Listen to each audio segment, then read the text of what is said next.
दोस्तों, स्वागत है आपका हमारी YouTube चैनल हिंदी की पाठशाला में।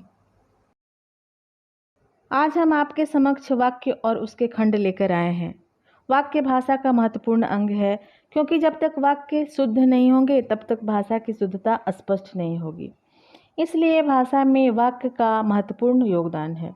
तो चलिए हम वाक्य की परिभाषा देखते हैं। वाक्य की परिभाषा: वक्ता के कथन को पूर्णतः व्यक्त करने वाले सार्थक शब्द समूह को वाक्य कहते हैं। अर्थात वक्ता कोई भी कथन कहता है और जहाँ पर उसकी कथन पूर्ण होती है, वैसे ही सार्थक शब्द समूह को वाक्य कहते हैं। वाक्य में पूर्णता तब आती है जब पद सुनिश्चित क्रम में हो और इन पदों में पारस्परिक संबंध हो। और वाक्य पूर्ण तभी होते हैं जब सारे पदों को सुनिश्चित क्रम में रखा गया हो और वो पद सार्थक हो और उनमें पारस्परिक संबंध हो। छोटे शब्दों में हम यह भी कह सकते हैं कि सार्थक शब्दों का व्यवस्थित शब्द समूह जिसमें एक सार्थक अर्थ प्रकट हो, उसे हम वाक्य कहते हैं। यानी उसके छोटे रूप में हम यह भी कह सकते हैं कि सार्थक शब्दों का व्यवस्थित समूह जिससे एक सार्थक अर्थ प्रकट होता है, उसे हम वाक्य कहते हैं। वाक्य के प्रमुख दो अंग, पहला उद्देश्य और दूसरा है विधेय।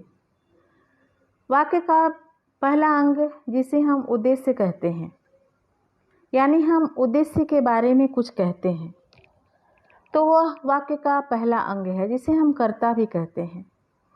देखिए, यहाँ वाक्य में जिसके बारे में कुछ कहा जाता है उस शब्द को उद्देश्य कहते हैं। यहाँ अर्जुन ने जयद्रथ को मारा, यहाँ अर्जुन के बारे में कहा जा रहा है। अर्जुन कर्ता है और अर्जुन ही उद्देश्य है, क्योंकि इसके बारे में ही कहा जा रहा है। दूसरा अंग है विधेय। उद्देश्य के विषय में जो कुछ कहा जाता है उसे हम विधेय कहते हैं। उद्देश्य के विषय में हम जो कुछ कहते हैं, यानी उद्देश्य के बारे में जो कुछ भी कहा जाता है वही शब्द विधेय कहलाता है, वही पद विधेय कहलाते हैं। जैसे यहाँ देखिए, अर्जुन उद्देश्य है और उसके बारे में हम कह रहे हैं कि उसने जयद्रथ को मारा। यहाँ पर अर्जुन ने जयद्रथ को मारने का कार्य किया, तो उद्देश्य के बारे में हम यह कहें कि उसने जयद्रथ को मारा, तो ये पद विधेय कहलाते हैं।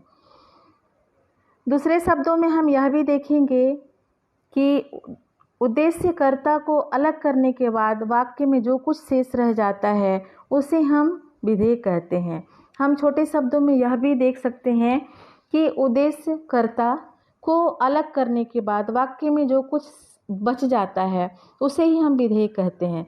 जैसे देखिए, यहाँ पर अर्जुन कर्ता है और इसके बाद कर्ता के बाद यहाँ पर इतने सारे पद जो बच गए हैं वही विधेय कहलाते। कुछ आज्ञा सूचक शब्दों में विधेय तो होता है परंतु उद्देश्य गौण होता है।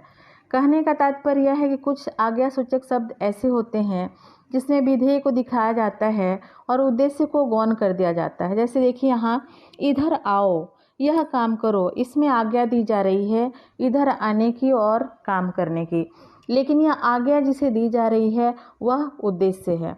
तो यहाँ पर आज्ञा सूचक शब्द में उस उद्देश्य को गौण करके विधेय को दर्शाया गया है। दोस्तों, मुझे उम्मीद है कि वाक्य और उसके खंड आप समझ चुके होंगे। अगर समझ में नहीं आया हो तो इसे 2 बार 3 बार ज़रूर देखें। अगले क्लास में हम वाक्य के प्रकार पढ़ेंगे। दोस्तों, अगर मेरी यह वीडियो पसंद आई हो तो लाइक सब्सक्राइब करना ना भूलें। धन्यवाद।